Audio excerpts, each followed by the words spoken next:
My name is Salvador Parada, and this is my ride.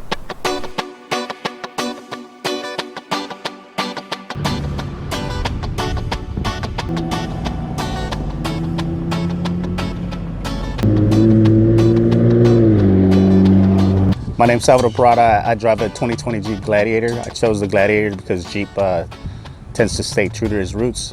I bought my son a 2003 Jeep Wrangler about 2 years ago. I loved it so much. I think I drove it more than he did. I loved it so much that I bought myself the Gladiator when it first came out. The Gladiator comes standard with a 3.6 liter V6 twin star engine. It has a towing capacity of about 4,600 pounds and a payload capacity of about 1,700 pounds. So it's enough power to get you along to Home Depot or going out camping, right? Call whatever you want. So when I first got the Gladiator, I wanted a more aggressive look. So I got a 2.5-inch lift with Fox shocks. I got 35-inch Nito grappler tires, and I got these badass Zypher Fuel candy painted wheels. Because I got the 2.5-inch lift and the Fox shocks, I had to find a way to get in, so I got the rough country side steps. So continuing with the aggressive look, I also needed an aggressive sound. This truck purrs like a tiger. What I did is I went on YouTube, researched some information. I know that Jeep comes with 3 mufflers, so I chopped up 2 of them, and it sounds just like a GTR. I chose the billet silver metallic color because it contrasted well with these badass Zypher Fuel wheels, right? The candy painted red and the gray really match with each other. I get a lot of compliments when I'm rolling down the street, and I get some thumbs up, some high fives. So I like the color combination. The interior comes with no frills, no thrills, right? It has really comfortable seats. If you've ever been to a Jeep, their seats are not the best, but in the Gladiator, they're actually really comfortable. Obviously, this Gladiator, you can take the T-tops off, you can take the whole top off. So it's great to go cruising in at night, on a summer day. I could always put a bikini top on it and just enjoy the breeze. So I was born in El Salvador. I was born in 1979. During that time, there was a civil war in El Salvador. My mother found that it was really dangerous for us to stay in El Salvador. She would tell us stories that, she would go to the grocery store in the city and there'd be dead bodies laying around. During that time, it was very dangerous. Having two young kids, she decided to bring us to the United States. My dad had already come to the United States 2 years prior, right, to try to get some money to bring us to the United States. But she also worked. She tells me that she raised about $1,200 to try to get us to the States. We set off to the main capital, which is San Salvador, on a bus, and then from there we made the trek through Guatemala and Mexico. In every stop there was a safe house that we'd have to stay in for a couple days, just so we could have food or water and rest during our trip. Right, our last stop was in Reynosa, Mexico. From there we had to walk about a day from Reynosa, Mexico to Brownsville. If you can imagine coming to the United States as a young woman with a baby and a toddler, that's almost people make that trip every day, risking their lives to try to get here, but for the purpose of, having a better life. So we finally made it to the United States. From there, they took us to Houston. From Houston, we ended up in Dallas. So I grew up in Dallas, right? I mainly went to DISD schools, and I grew up being in ELL classes. I think I was an ELL student to about 5th grade. And that's when my parents decided they were able to raise enough money, right? They worked very hard. My mother had worked in the hotel industry as a housekeeper for about 30 years. My dad's worked constructions ever since. So they saved up enough money to try to buy us a house, right? It wasn't until they used to bring us to this little duck park here in Farmers Branch.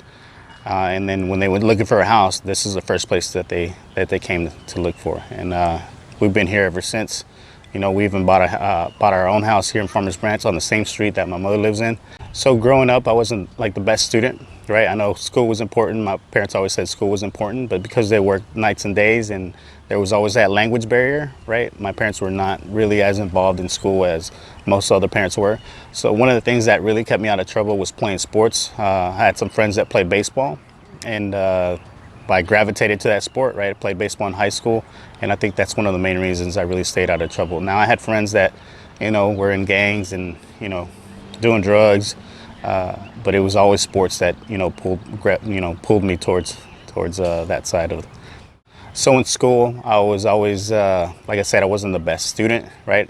I always took these mechanic classes, painting class, painting cars classes. So that's what I thought I wanted to be. It wasn't until I saw this dude, right, with a uniform. He was a United States Marine, and he had to come. He was coming around the school just to, talk with the kids, try to get them to sign up, especially the seniors. And I was a senior at the time, and I approached him. I was like, "Hey, what are y'all all about? What branch of service are you in?" Because I had no idea, what branch of service they were in. I knew he was in the military. And, we got to talking. He said he was a United States Marine. I was like, man, I like that uniform. It's really sharp. He told me that the Marines, would instill self-discipline into me, right? Integrity, some of the things that I was missing in my life. So I told him, give me a gun, put me on the field. I'm all about it. I graduated in May 1997 and then shipped off to boot camp on September 9th, 1997. Boot camp was like a culture shock, right? I've never experienced something like that. Drill instructors always screaming at you day and night. Boot camp was about 3 months long. It was a great experience, right? You get to learn a lot about yourself, about teamwork, and some of the things that you learn in boot camp. They instill in you to this thing, and you still carry those traits to these days as a Marine. I served 4.5 years as a United States Marine. Most of that time, I was stationed in Camp Pendleton, California, which is about 45 minutes north of San Diego. I did 2 deployments overseas. I visited about 14 different countries like Saudi Arabia, UAE, Singapore, Thailand, Africa, Australia, Hong Kong. Let me see, when I turned 20, that's when I got married with my wife, and we had our first child, right? Her name's Grace.